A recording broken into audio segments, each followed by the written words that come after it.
Hello and welcome to SKB shots. Punjab Kings బోనీ చేసేశారు. Delhi Capitals ఆ రెండు క్యాచ్ డ్రాపులు కాస్త గట్టిగా తీవ్రంగా ఏమన్నా వాళ్ళని ఇబ్బంది పెట్టాయా? ఆ క్యాచ్ డ్రాప్ మాత్రమే కారణమా, లేకపోతే బ్యాటింగ్లో ఏమన్నా ఇబ్బందులు ఎదురయ్యాయా? టీం సరిగ్గా కుదురుకోలేదా? వీటన్నిటి గురించి let's get started.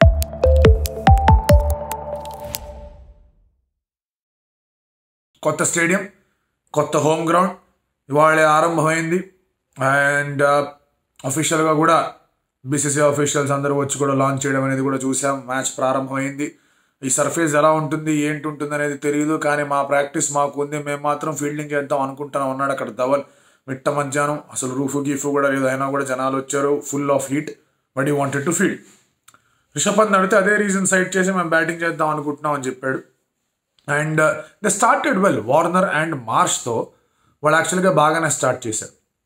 Warner and Marsh అంటున్నానంటే మీరు ఆలోచించుకోవాలి, పృథ్వీ షాని వదిలేయడం అనేది అది బోల్డ్ కాలా, లేకపోతే వెల్ థాట్ అవుట్ కాలా, లేకపోతే ఇట్ వాస్ కమింగ్గా, ఏంటి పరిస్థితి అనేది. It is in a way బోల్డే, ఎందుకంటే జనరలీ ఇండియన్ పిచెస్ మీద ఢిల్లీ క్యాపిటల్స్కి విత్ కైండ్ ఆఫ్ సపోర్ట్ అతనికి జిఎంఆర్ ఇచ్చింది అంతా కూడా చూస్తే కనుక అసలు అతను డ్రాప్ చేయకూడదు. బట్ అతని ఫామ్ కానీ, అతనుకున్న రిథమ్ కానీ, అతనుకున్న ఫిట్నెస్ కానీ, అతను సరిగ్గా ఉంటాడా అనే డౌట్లు అనేవి రావడం మొదలుపెట్టాయి. సో దే సెడ్ లేదు, మనకి సుమిత్ ఉన్నాడు, అతను కాస్త బ్యాటింగ్ బౌలింగ్ రెండూ చేస్తాడు. రికీ భూయి ఉన్నాడు, అవసరమైతే కనుక ఈ కెన్ స్టాండ్ బై, కీపర్ కావాలంటే కీపర్గా ఉండొచ్చు, లేదంటే అతని ఇంపాక్ట్ సబ్గా అతన్ని మార్చేసుకొని తీసుకొని రావచ్చు, బౌలర్ని తీసుకొని రావచ్చు.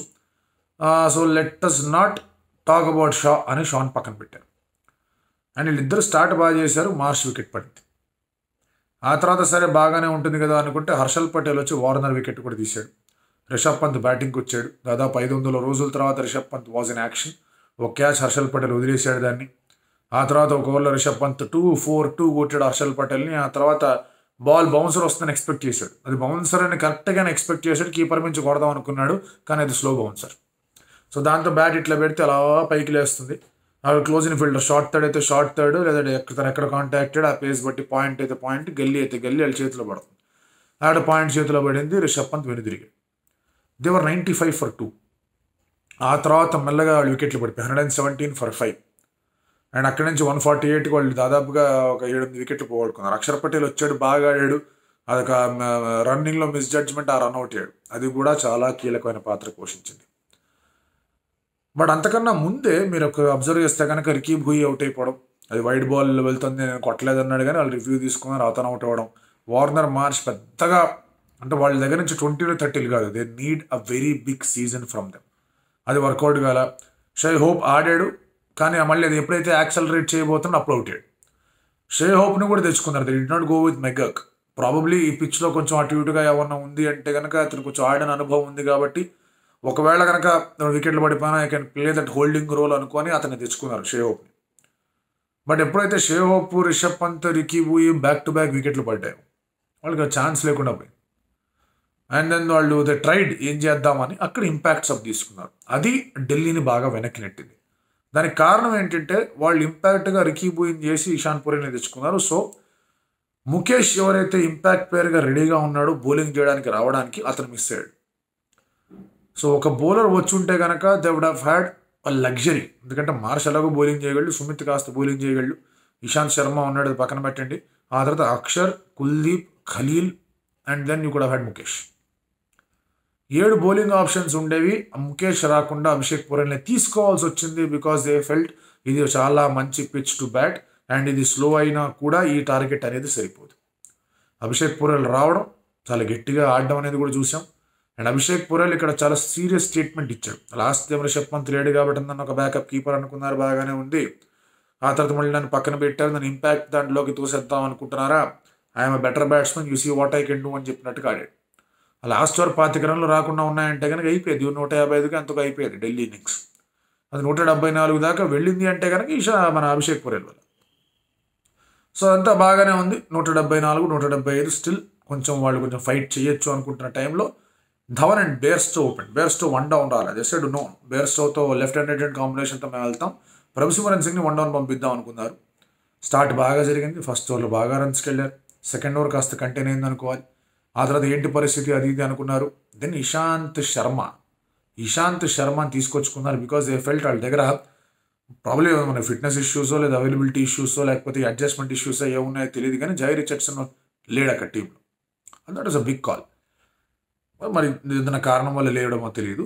సో ఇషాంత్ శర్మను ఆడించాల్సి వచ్చింది. అండ్ ఆడించినప్పుడు అదే ఓవర్లో అతను ఇద్దరు వెనక్కి పంపించాడు. మన అక్కడ ధవన్ని వెనక్కి పంపించాడు, అలాగే బేర్స్టోన్ వెనక్కి పంపించాడు. ధవన్ని వికెట్ తీసి స్టంపులు కొట్టి వెనక్కి పంపించాడు, బేర్స్టోన్ కూడా స్టంపుల్ని కొట్టి వెనక్కి పంపించాడు. కానీ అతని ప్రమేయం పెద్దగా లేదు అందులో. అండ్ అది చేయాలా పెట్టాడు, తగిలి నాన్ స్ట్రైకర్స్ ఎండ్లో రన్అట్ అయ్యాడు ప్రభసిమ్రన్ సింగ్ ఆడుతుంటే. ఆ 2 వికెట్లు అక్కడే వచ్చాయి. Then there needed to be there was a necessity for a partnership. ఇక్కడ the trust in Sam Curran paid off. ఎందుకంటే శామ్ కరన్ రజానా అనేది కాల్ కనిపించింది. ప్రాబబ్లీ ఆ పిచ్ అనేది కొంచెం అటు ఇటుగా ఉంది కాబట్టి, ఎలాగో వాళ్ళ దగ్గర బ్రార్ అండ్ అలాగే రాహుల్ చహార్ ఉన్నారు కాబట్టి, ఒక శామ్ కరన్ ఉందంటే స్టార్టింగ్లో ఏదైనా స్వింగ్ లభిస్తే స్వింగ్, లేదంటే స్లోవర్ వన్స్ వేస్తాడు అండ్ ఒక లెఫ్ట్ హ్యాండర్గా కూడా ఉంటాడు టీంలో అని అతని మీద బిలీఫ్ పెట్టారు. బికాజ్ అతనుకున్న ఫామ్లో అతనుకున్న రీసెంట్ రిథమ్ చూసుకుంటే కనుక he can not make it to this level. But అతనికి అవకాశం వచ్చినప్పుడు అతను ఉన్నాడు, నించున్నాడు, గట్టిగా ఏం కొట్టలేదు, మెల్లగా ఆడుతూ వచ్చాడు. ప్రభసిమ్రన్ సింగ్ కాస్త అటాక్ చేశాడు.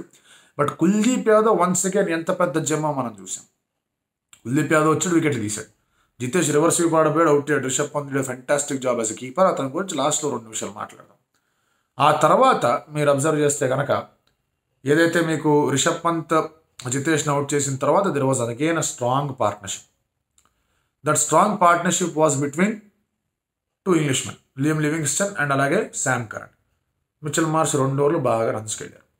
ఇషాంత్ శర్మ అక్కడ ఫీల్డింగ్ చేయబోతూ కాలు కొంచెం ట్విస్ట్ అయి పడ్డాడు and it did not look good. Ishant Sharma బయటికి వెళ్ళిన విధానం చూస్తే కనుక ఖచ్చితంగా అతను ఐపీఎల్లో ఉంటాడనే డౌట్లు మాత్రం వస్తున్నాయి. సరే, అది జస్ట్ ఒక ట్విస్ట్ అయ్యింది, పెద్దగా ప్రాబ్లం లేదనేది కోరుకుందాం. That is what we want. ఎందుకంటే చాలా రోజుల తర్వాత ఒక జెన్యున్ కాంట్రిబ్యూషన్ ఇవ్వాల్సిన అవసరం, ఆవశ్యకత అండ్ అలాగే అవకాశం 3 కనిపిస్తున్నాయి ఇషాంత్ శర్మకి ఐపీఎల్కి సంబంధించి.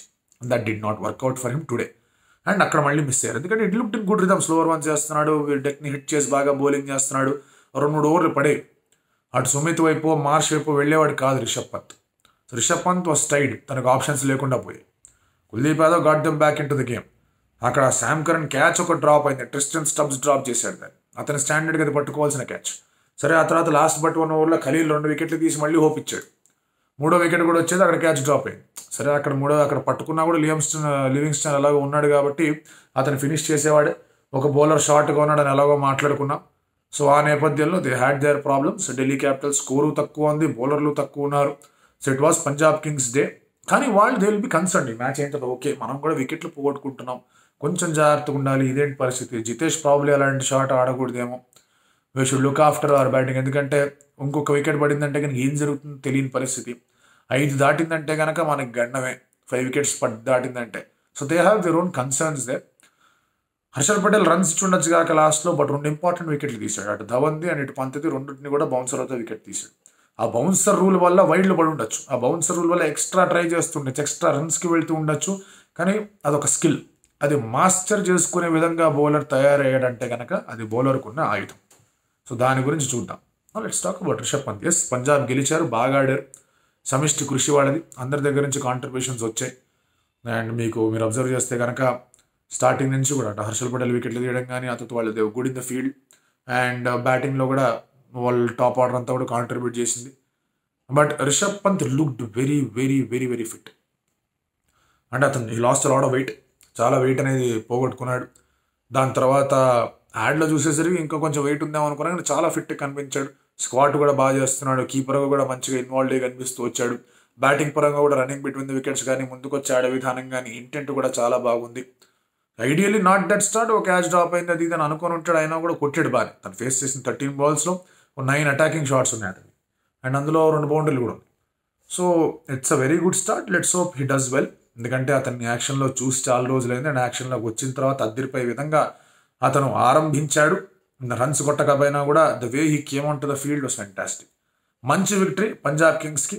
మరి కొత్త స్టేడియం వాళ్ళకి అచ్చొస్తుందా, వాళ్ళకున్న ప్రాబ్లమ్స్ వాళ్ళకు ఉన్నాయి, బట్ అవి ఆ ప్రాబ్లమ్స్ బయటికి కనిపించాయి. మిగతా వాళ్ళ టీమ్స్ ఎక్స్ప్లాయిట్ చేయడానికి బయటికి కనిపించినా the way they held their innings together అనేది వాళ్ళకి మంచి రిలీఫ్ని ఇస్తుంది. Delhi Capitals will feel not their day, catch drop అవ్వడం, బ్యాట్స్మెన్ అవుట్ అయిపోవడం, ఇషాంత్ శర్మ ఇంజరీ అవడం, ఇంపాక్ట్స్ ఆఫ్ ఇక ఫోర్స్ ఇంపాక్ట్స్ అప్ తీసుకొని వాళ్ళకి ఇది వెళ్ళడం. So it is completely not their day అనుకుంటారు. ఒక హెల్ప్లెస్ సిచ్యువేషన్లోకి వాళ్ళు వెళ్ళారు. మీరేమనుకుంటున్నారు?